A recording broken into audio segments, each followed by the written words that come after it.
The digital divide, access in education and technology. Access to quality education and technology is the biggest issue for those in the global knowledge economy. According to the United Nations Educational, Scientific, and Cultural Organizations Institute for Statistics, the number of illiterate persons has fallen over the past decade, yet 775 million adults, 64% of whom are women, still lack basic reading and writing skills. Why is illiteracy such a problem? On an individual level, low literacy or illiteracy leads to low levels of employment or unemployment, low socioeconomic status, limited role in participating in society, limited access to different parts of society.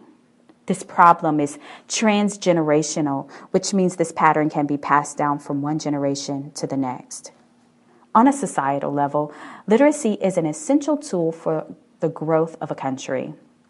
As I stated before, we live in a global knowledge economy that requires all people to have access to quality education and technology in order to succeed.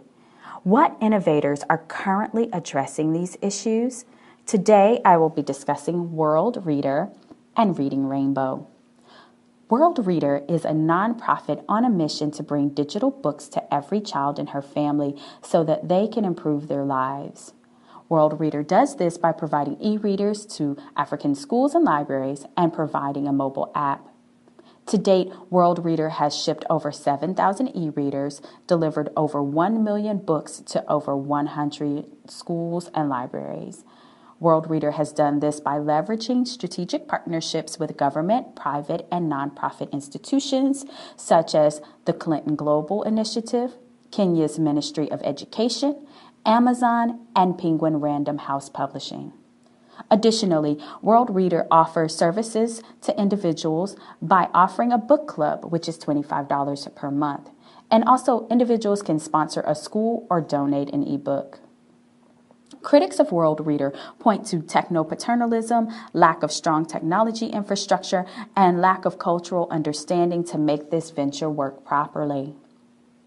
World Reader has addressed these issues by actively curating books by African authors and publishers, offering on-the-ground support, which includes technical and pedagogical training for local project managers and teachers, and offering e-reader training and repair for local businesses. Next, I will discuss Reading Rainbow. Reading Rainbow was an Emmy award-winning syndicated children's show on PBS for 26 years. But in 2009, the show was canceled. In 2011, LeVar Burton and his business partner Mark Wolf founded RR Kids, Inc. RR Kids, Inc.'s mission is to bring the next generation of kids the finest reading and enrichment experiences found anywhere. RR Kids does this by providing apps on 2 platforms, Apple iPad and Kindle Fire. Burton and Wolf realized that only 2 platforms would not be enough to reach all kids, especially kids with limited access to technology. Critics stated the mission of Reading Rainbow, which is to get kids to love reading, is now irrelevant. Focus should be placed on phonics, reading, and other language skills. Also, critics claim that a national for-profit literacy company could not have the same impact as a local literacy nonprofit. Traditional investors did not see the value in RR Kids, yet undaunted, Burton and Wolf began a Kickstarter campaign to build capital to fund their venture. But you don't have to take my word for it. Here's Burton's interview with Forbes magazine. Critics of this presentation may say none of these technologies presented are innovative. Yet Drew Marshall reminds us that innovation is about introducing change into relatively stable systems. It's also concerned with the work required to make an idea viable.